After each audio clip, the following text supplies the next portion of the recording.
YouTube ಅಲ್ಲಿ ನೋಡಿದ್ದು. ನನಗೆ ಇದರಲ್ಲಿ ಐಡಿಯಾ ಇರಲಿಲ್ಲ ಏನು. ಓಕೆ.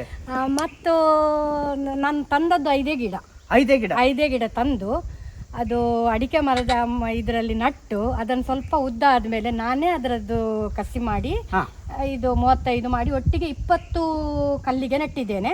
ಇದು ಒಂದು ಮೊಗ್ಗು ಬಂದು ಅರಳಲಿಕ್ಕೆ 15 ದಿವಸ ಬೇಕು. ಒಂದು ಫ್ರೂಟ್ ಆಗಿ ಹಣ್ಣಾಗ್ಲಿಕ್ಕೆ 1 ತಿಂಗಳು ಬೇಕು. ಕೋಳಿ ಗೊಬ್ಬರ ಹಾಕಿ ಮಣ್ಣು ಮುಚ್ಚುತ್ತೇನೆ ಮತ್ತು ಅದಕ್ಕೆ ಹಟ್ಟಿ ಗೊಬ್ಬರ ಹಾಕಬಾರ್ದು. ಹಲೋ ಫ್ರೆಂಡ್ಸ್, ನಮಸ್ತೆ. I am Sharan Pereira. Welcome back to my days with S P YouTube ಚಾನಲ್ಗೆ. ನೀವೆಲ್ಲ ಚೆನ್ನಾಗಿದ್ದೀರ ಅಂತ ಅನಿಸ್ತೇನೆ. ಇವತ್ತು ನಾನೊಂದು ಹೊಸ ವಿಡಿಯೋ ಮಾಡಲಿಕ್ಕೆ ಬಂದಿದ್ದೆ. ಯಾವುದಂದರೆ ಡ್ರ್ಯಾಗನ್ ಫ್ರೂಟ್ ಕೃಷಿ. ನೀವು ನೋಡ್ಬೋದು. ಸೊ ತುಂಬ ಚೆನ್ನಾಗಿಂಟು. 1 ವರ್ಷ ಹಿಂದೆ ನಾನು ಇದರ ವಿಡಿಯೋ ಮಾಡಿದ್ದೆ. ನಾನೀಗ ಎಲ್ಲಿದೆ ಅಂದರೆ ಉಡುಪಿ ಜಿಲ್ಲೆ ಕಾರ್ಕಳ ತಾಲೂಕು ಪಳ್ಳಿ ಗ್ರಾಮದಲ್ಲಿದ್ದೇನೆ. ರಂಗನಪಲ್ಕಿ ಅಂತ ಏರಿಯಾಗೆ ಹೇಳ್ತಾರೆ. ತಂಪಾದ ವಾತಾವರಣ ಉಂಟು. ಸೊ ಡ್ರ್ಯಾಗನ್ ಫ್ರೂಟ್ ಕೃಷಿ ಬಗ್ಗೆ ನಿಮಗೆ ಈ ವಿಡಿಯೋದಲ್ಲಿ ಕರೆಕ್ಟಾಗಿ ಮಾಹಿತಿ ಸಿಗ್ತದೆ.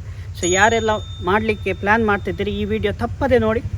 ಸೊ ನಾವೀಗ ನಮ್ಮ ವಿಡಿಯೋ ಸ್ಟಾರ್ಟ್ ಮಾಡುವ.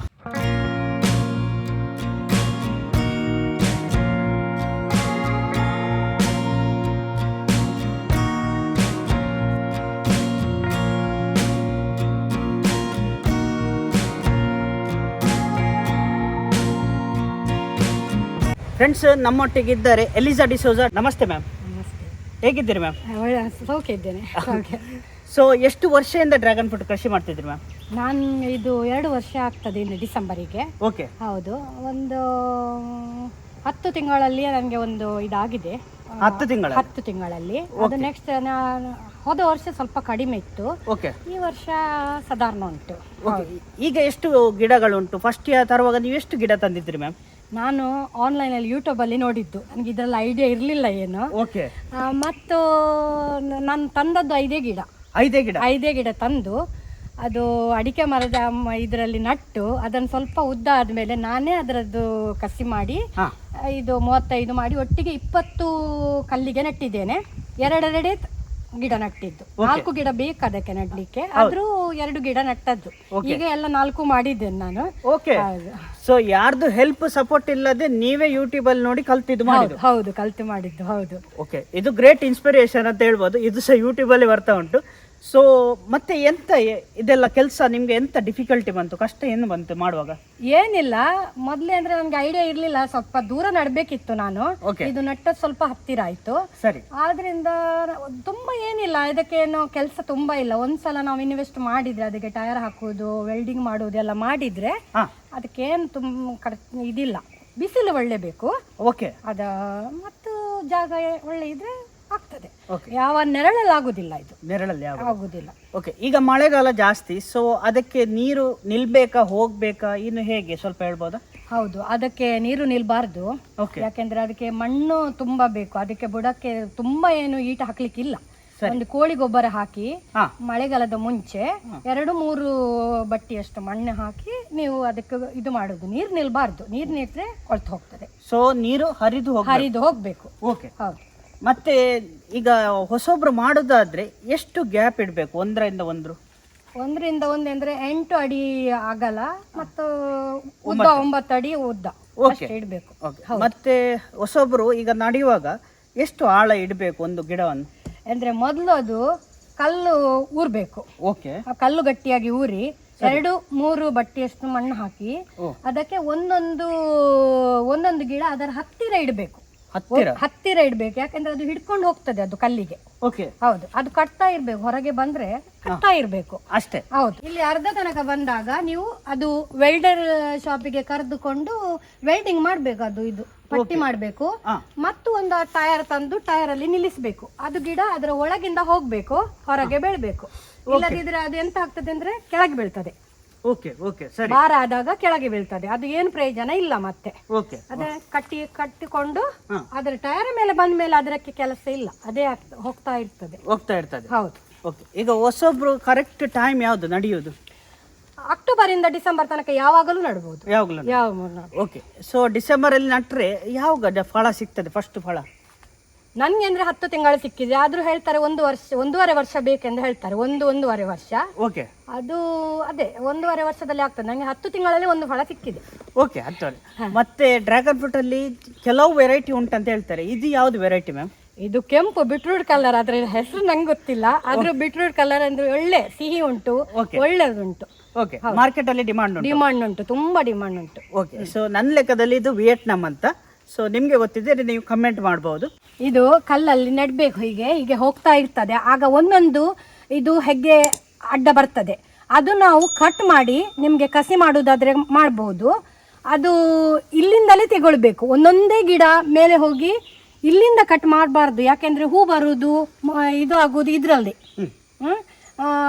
ಇದರಲ್ಲಿ ನೀವು ಅಡ್ಡ ಹೋದದ್ದೆಲ್ಲ ಕಟ್ ಮಾಡಿ ನಿಮಗೆ ಗಿಡ ಮಾಡಿ ಕೊಡ್ಬೋದು. ಇದು ಕಟ್ ಮಾಡೋದು ಹೀಗೆ, ಇದು ಅಂದರೆ ಅದರ ಬೇರು ಗಟ್ಟಿಯಾಗಿರ್ತದೆ, ಅದು ತುಂಬ ಹೀಗೆಲ್ಲ ತುಂಡಾಗುವುದಿಲ್ಲ. ಅದರಿಂದ ಇದು ಕಟ್ ಮಾಡಿ ಇದು ರೆಡಿ ಫ್ರೂಟ್ ಈಗ. ಹೌದು, ಇದು ಒಂದು 20 ದಿವಸದ ನಂತರ ಇದು ಕೆಂಪಾಗಿ ಬರ್ತದೆ. ಕೆಂಪಾಗಿ ಕಡು ಇದಾದ್ಮೇಲೆ ನಾವು ತೆಗಿಬೇಕು, ಅದಕ್ಕೆ ಹಣ್ಣಾಗ್ತದೆ. ಅದು ಮ್ಯಾಮ್ ನಮ್ಗೆ ಇದು ನೋಡುವಾಗ ತುಂಬಾ ಚೆನ್ನಾಗಿ ಕಾಣ್ತಾ ಉಂಟು. ಇದು ಕಾಯಿ ಇನ್ನು ಎಷ್ಟು ದಿನ ಅಲ್ಲಿ ಆಗ್ತದೆ? ಇದು ನಾಳೆ ಅರಳ್ತದೆ. ಇದು ಹೂ, ಹೌದು, ನಾಳೆ ಅರಳ್ತದೆ. ಇದು 15 ದಿವಸ ಆಗ್ಬೇಕು. ಇದು ಒಂದು ಮೊಗ್ಗು ಬಂದು ಅರಳಲಿಕ್ಕೆ 15 ದಿವಸ ಬೇಕು. ಒಂದು ಫ್ರೂಟ್ ಆಗಿ ಹಣ್ಣಾಗ್ಲಿಕ್ಕೆ 1 ತಿಂಗಳು ಬೇಕು. 1 ತಿಂಗಳು? ಹೌದು. ಓಕೆ, ಸೊ 12 ತಿಂಗಳಂತ ಬರುದಿಲ್ಲಲ್ಲ ಮ್ಯಾಮ್? 12 ತಿಂಗಳು ಬರುವುದಿಲ್ಲ. ಒಂದು ಮಾರ್ಚ್ ಅಲ್ಲಿ ಸ್ಟಾರ್ಟ್ ಆದ್ರೆ ಒಂದು ಅಕ್ಟೋಬರ್ ತನಕ ಇರ್ತದೆ. ಅಕ್ಟೋಬರ್ ತನಕ ಮಳೆಗಾಲದಲ್ಲಿ ಎಲ್ಲ ಇರ್ತದೆ, ಆಗ್ತಾ ಇರ್ತದೆ, ಹಣ್ಣಾಗ್ತಾ ಇರ್ತದೆ, ಆಗ್ತಾ ಇರ್ತದೆ. ಓಕೆ, ಇನ್ನು ಇದಕ್ಕೆ ನೀವು ಎಂತ ಹಾಕ್ತೀರಿ ಮ್ಯಾಮ್? ಬುಡಕ್ಕೆ ಮಣ್ಣು ಹಾಕಿ ಕೋಳಿ ಗೊಬ್ಬರ ಹಾಕಿದ್ದೇನೆ. ಫಸ್ಟ್ ಕೋಳಿ ಗೊಬ್ಬರ ಹಾಕಿ ಮಣ್ಣು ಮುಚ್ಚುತ್ತೇನೆ, ಮತ್ತು ಅದಕ್ಕೆ ಹಟ್ಟಿ ಗೊಬ್ಬರ ಹಾಕಬಾರ್ದು. ಹೌದು, ಇದು ಒಣಗಿದ ಎಲೆ ಹಾಕ್ಬಹುದು, ಯಾಕೆಂದ್ರೆ ಮಣ್ಣ ಮೇಲೆ ನೀರು ಬಿಟ್ರೆ ಅದು ಮಣ್ಣು ಅಂಟಾಗ್ತದೆ ಎಂದು ನಾವು ಇದು ಒಣಗಿದ ಎಲೆ ಹಾಕ್ಬಹುದು. ಹೌದು, ಸರಿ. ಸೊ ನಾವು ಜಾಸ್ತಿಯಾಗಿ ಕೆಲವೊಮ್ಮೆ ಗೊಬ್ಬರ ಹಾಕ್ತೇವೆ ಬೈ ಮಿಸ್ಟೇಕ್ ಆಗಿ. ಈಚೆದವರು ನಾವು ಎಲ್ಲದಕ್ಕೂ ಗೊಬ್ಬರ ಹಾಕ್ತೇವೆ. ಸೊ ಆದ್ರೆ ಹಾಕ್ಬಾರ್ದು, ಯಾಕಂದ್ರೆ ಅದು ಕೊಳೆತು ಇದು ಇದಾಗಿದೆ. ಅದರ ಗ್ರೀನ್ ಇದು ಹೋಗಿ ಬೇರಲ್ಲಿ ಇದೆ ಇದು.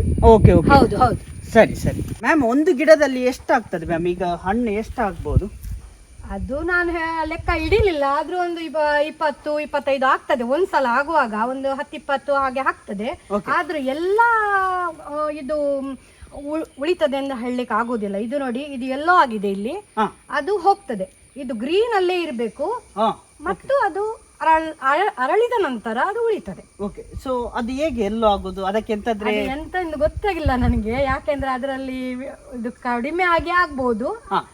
ಅದು ಒಂದೊಂದು ಹೋಗ್ತದೆ. ತುಂಬಾ ಮಳೆ ಬಂದ್ರು ಅದು ಹಾಕ್ತದೆ ಹಾಗೆ. ಮತ್ತೆ ತುಂಬಾ ಮಳೆ ಬಂದು ಅರಳಿದಾದ್ರೆ ಅದಕ್ಕೆ ಪರಾಗಸ್ಪರ್ಶ ಸಿಗದ ಕಾರಣ ಅದು ಕಾಯಿ ಕೂಡ ಸ್ವಲ್ಪ ಸಣ್ಣದಾಗಬಹುದು. ತುಂಬಾ ಇದಾದ್ರೆ. ಹೌದು, ಮೊನ್ನೆ ಈಗ ಇಲ್ಲಿ ಜಾಸ್ತಿ ಮಳೆ ಇತ್ತು. ಹೌದು, ಆದ್ರಿಂದ ಸ್ವಲ್ಪ ಕಾಯಿ ಚಿಕ್ಕದಾಗ್ತದೆ. ಇದು ಮಳೆ ಕಡಿಮೆ ಇದ್ರೆ ಅದರ ಇದು ಕಾಯಿ ದೊಡ್ಡದಾಗ್ತದೆ. ಮತ್ತೆ ಈಗ ಕೆಜಿಗೆ ಹೇಗೆ ಉಂಟು ಮ್ಯಾಮ್ ಮಾರ್ಕೆಟ್ ಅಲ್ಲಿ? ಮಾರ್ಕೆಟ್ ಅಲ್ಲಿ ನಾವು ಕೊಡುವುದಾದ್ರೆ ಒಂದು 120-140 ಉಂಟು. ಆದ್ರೂ ನಾನು ಇಷ್ಟ ತನಕ ಕೊಡ್ಲಿಲ್ಲ. ನನ್ಗೆ ಕೇಳ್ತಾ ಇದ್ದಾರೆ ಕೊಡಿ ಎಂದು, ಆದ್ರೂ ನಾನು ಕೊಡ್ಲಿಲ್ಲ ಯಾರಿಗೂ. ಸೊ ನೀವು ಈಗ ನಿಮ್ದು ಫ್ರೆಂಡ್ಸಿಗೆ ಎಲ್ಲ ಕೊಡುದು, ಟೇಸ್ಟ್ ನೋಡುದು ಅಷ್ಟೇ ಮಾಡಿದ್ದೇನೆ. ಸೊ ಇಲ್ಲಿ ನಾನು ನೋಡಿದಾಗ 130 to 140 ಕಾರ್ಕಳ ಮಣಿಪಾಲ್ ಏರಿಯಾದಲ್ಲಿ ರೇಟ್. ನಿಮ್ಮ ಏರಿಯಾದಲ್ಲಿ ಎಷ್ಟು ಅಂತ ನೀವು ಕಮೆಂಟ್ ಮಾಡಿ. ಮ್ಯಾಮ್ ಇಲ್ಲಿ ನೋಡುವಾಗ ಇದೆಲ್ಲ ಕಂಬಕ್ಕೆನೆ ಯಾಕೆ ಡ್ರ್ಯಾಗನ್ ಫ್ರೂಟ್ ಇದು ಸಸಿ ನಾವು ನಡೆಯುವುದಂತ ಸ್ವಲ್ಪ ಹೇಳ್ಬೋದಾ? ಹೌದು, ಅದು ಅಂದ್ರೆ ಒಂದು ಸಲ ನೆಟ್ ಮೇಲೆ ಅದಕ್ಕೆ 25-30 ವರ್ಷ ತನಕ ಬಾಳಿವೆ ಇದೆ. ನೀವು ಮರದ ಕಂಬದಲ್ಲಿ ನೆಟ್ರೆ ಅದು 2-3 ವರ್ಷಕ್ಕೆ ಬಿದ್ರೆ ಅದು ಪುನಃ ರೀ ಮಾಡ್ಬೇಕಾಗ್ತದೆ. ಆದ್ರಿಂದ ನಿಮ್ಗೆ ಅಲ್ಲಿನಲ್ಲಿ ನಡುದು, ಮತ್ತೆ ಅದಕ್ಕೆ ಇದು ವೆಲ್ಡಿಂಗ್ ಅದ್ರಲ್ಲೇ ಮಾಡುದು, ಟೈರ್ ಹಾಕಿ. ಅದು ಅಷ್ಟು ತನಕ ಇರ್ತದೆ. ಅದಕ್ಕೆ ಒಂದು ಸಸಿ ಎಷ್ಟು ವರ್ಷ ತನಕ ಇರ್ಬೋದು ಅದರ ಲೈಫ್ ಟೈಮ್? ಒಂದು ಸತಿ ಅದೇ 25-30 ವರ್ಷ ಹೀಗೆ ನೀವು ಇಟ್ರೆ 25-30 ವರ್ಷ ತನಕ ಬಾಳಿವೆ ಇದೆ. ಅದು ಆಗ್ತಾ ಇರ್ತದೆ.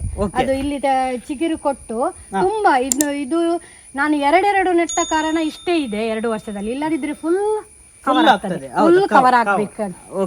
ಮತ್ತೆ ಈಗ ಯಾರಿಗಾದ್ರೆ ಸಸಿ ಬೇಕಿದ್ರೆ ಸೊ ನೀವು ಕೊಡ್ತೀರಾ ಮ್ಯಾಮ್? ಸೇಲ್ ಮಾಡ್ತೀರಾ? ಹೌದು, ನಾವು ಮಾಡ್ತೇನೆ, ಸೇಲ್ ಮಾಡ್ತೇನೆ. ಸರಿ. ಸೊ ಅವರದ್ದು ಕಾಂಟ್ಯಾಕ್ಟ್ ನಂಬರ್ ನಾನು ಡಿಸ್ಕ್ರಿಪ್ಷನ್ ಅಲ್ಲಿ ಕೊಡ್ತೇನೆ, ನೀವು ಕಾಂಟ್ಯಾಕ್ಟ್ ಮಾಡ್ಬೋದು ಬೇಕಿದ್ರೆ. ಸೊ ಮತ್ತೆ ಮ್ಯಾಮ್ ನಿಮ್ಮ ಟೈಮ್ ಮತ್ತು ಇನ್ಫಾರ್ಮೇಷನ್ ತುಂಬ ಥ್ಯಾಂಕ್ ಯು. ಸೊ ತುಂಬ ಖುಷಿ ಆಯಿತು ಡ್ರ್ಯಾಗನ್ ಫ್ರೂಟ್ ಬಗ್ಗೆ ನಮಗೆ ಮಾಹಿತಿ ಸಿಕ್ಕಿದ್ದು. ಇದು ವಿಡಿಯೋ ನಿಮಗೆ ಇಷ್ಟ ಆದರೆ ಲೈಕ್ ಮಾಡಿ, ಆದಷ್ಟು ಜನರಿಗೆ ಶೇರ್ ಮಾಡಿ. ಸೊ ಲೋಕಲ್ ಬಿಸ್ನೆಸ್ ಸಪೋರ್ಟ್ ಮಾಡಿ. ಸೊ ಇಷ್ಟು ತನಕ ಐಡಿಯಾಸ್ ಇದೆ ಯೂಟ್ಯೂಬ್ ಚಾನಲ್ ಸಬ್ಸ್ಕ್ರೈಬ್ ಮಾಡಲಿ. Please subscribe to my channel, bell icon ಒತ್ತಿ. ಇನ್ನು ನಾನು ನೆಕ್ಸ್ಟ್ ವಿಡಿಯೋಲಿ ಸಿಗುತ್ತೇನೆ. ಬಾಯ್.